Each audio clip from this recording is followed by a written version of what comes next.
ameshikilia kile kinazungukwa. Sema amina. Na kuna yule anayezungusha. Sema amina. Sasa huyo, kuna mtu is upholding, kuna mtu is directing, kuna mtu ambaye amesimamia huu muundo mzima. Anasema you are sovereign. Wewe unafanya unavyotaka na vile utakavyotaka. Huambiwi na mtu. Bwana Yesu asifiwe sana. Huambiwi na mtu. Ninawaona Wakristo wakijaa wakimpa Mungu ultimatum. Yaani kuna watu katika kizazi chetu cha leo wamebobea, wamefika mbali sana kiroho, mpaka wako na idhini na wako na full rights za kudai chochote.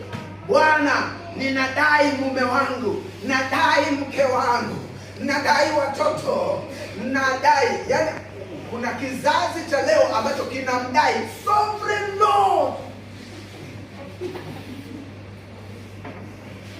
na kinaenda mbele kabisa na ujasiri ya kwamba Bwana,